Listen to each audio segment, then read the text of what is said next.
So what was going on in the city of Colossae to prompt Paul to write this epistle? Now, before we get into that, let us talk a little bit about the town of Colossae. Or Colossae, I'm not quite sure, depending on how you spell it. But I like the pronunciation Colossae, so I'm going to keep with that. Now, Colossae is in Asia Minor. It's about 100 miles east of Ephesus. This means it is a little farther west than Paul's first missionary journey went, as you can see on this map. On his first missionary journey, Paul never went farther west than Antioch of Pisidia, and we can see that Colossae is much farther west than that. So it was not part of his first missionary journey. On his second missionary journey, he did pass through north of Colossae, going into Greece. His third missionary journey was in Asia on the west coast at Ephesus, but he, I'm pretty sure, went there by ship, and so he still never passed through Colossae. Therefore, Paul has not actually visited Colossae yet, because during his third missionary journey, he never left the west coast. He stayed in Ephesus. He may have visited some of the other towns in the general area, but he never left the west coast. So he's never been to Colossae, to this area, but he is writing this epistle to them. And the reason for this is that, well, first of all, he is the apostle to the Gentiles. And this is part of his mission. Even though he's never been to this town personally, it is still part of the area that he is overseeing. While he is in prison in Caesarea, he gets a visit from a man named Epaphras. And Epaphras was one of the leaders in the city of Colossae.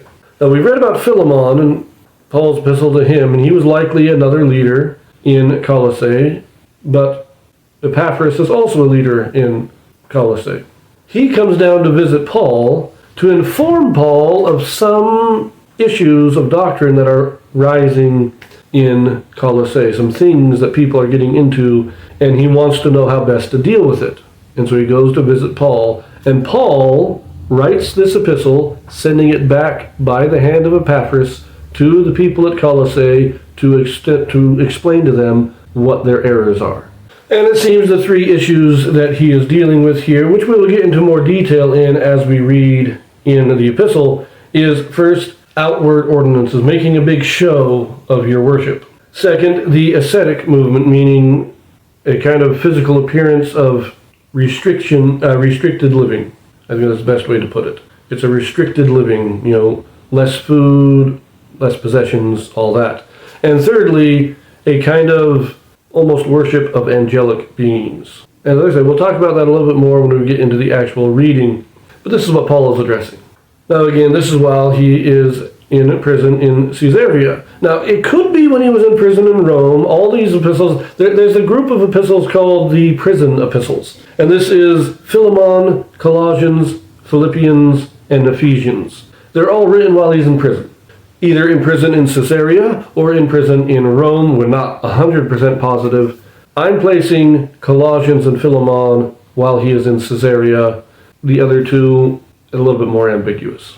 But he's in prison in Caesarea between the years of 52 and 60. So that's about the same time. I would say he sent the letter to Philemon, his epistle to Philemon, in the early days of that. So in 58, he's arrested. He's put in prison in Caesarea.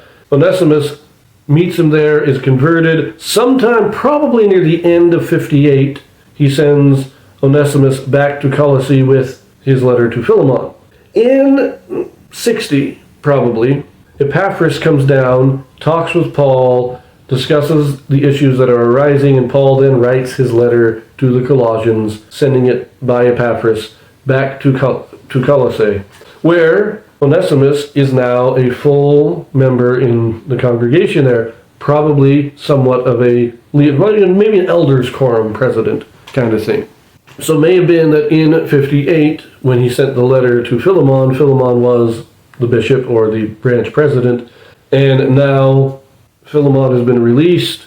Epaphras is the new branch president, and that is why he is coming down to Paul and being sent this letter. Now, this letter is one that is highly disputed among the scholars as to whether or not Paul actually wrote it. For evidence, mainly, they use textual criticisms where they say, well, there's something like 48 words that are unique to Colossians that Paul doesn't use in any of his other epistles, and 33 of those are not used anywhere else in the New Testament.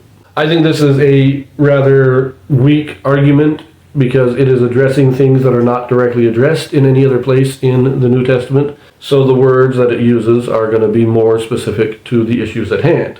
We also shouldn't be too surprised that a well-educated man like Paul has a broad vocabulary. It is also true that most of the epistles have 20 to 40 words that are unique to them. So the whole argument is a bit weak in my opinion. It was probably written by Paul. It might have been written by a scribe, but dictated by Paul. The last thing to mention here is that Paul does make reference to a letter that he wrote to the saints in Laodicea. Now, Laodicea is a town about 12 miles or so west of Colossae. You can see that on this map again. He makes reference to a letter that he sent there, and he tells the Colossian saints, read this letter, and when you're done, send it to Laodicea, and get the letter that I sent to Laodicea and read that one as well. Now, some people have come up with theories to explain this, but I stick with this basic idea. It seems pretty clear to me that he's talking about another letter that he wrote. However, we don't have this letter. Some people think that it was a letter written from the Laodiceans that Paul is just endorsing. Some even think that what we have as the epistle to the Ephesians is the same letter, but that it was just a letter meant to be circulated throughout the area, and we just put the title of Ephesians on it later. So there are a number of different theories as to what the letter of the epistle to the Laodiceans is. There are also some known forgeries, or some thought forgeries, some believed forgeries. One of them still exists from Latin, and it just seems to be somebody compiling stuff from other epistles. There was an earlier one that doesn't exist anymore, but it's all kind of muddled in history. I don't think we have this letter. I think it was a letter written by Paul at the same time as he wrote the letter to the Colossians. Probably sent them both by the hand of Epaphras. And Epaphras takes it up. He gives the one letter to the Colossians, and he gives the other letter to the Laodiceans. Which, if this is true, it would indicate that Philemon might be the branch president over Colossae, and there's another branch president over the Laodiceans, and then Epaphras is kind of the bishop over the area. And so they'd each be meeting in their own little congregations in their own towns, but Epaphras is the bishop, or possibly an evangelist, which would be a patriarch over the area, still having some authority. So it's all speculation there, but it's interesting stuff. It's very, very fascinating to look at how things were organized then. But now, let us read Paul's letter to the Colossians.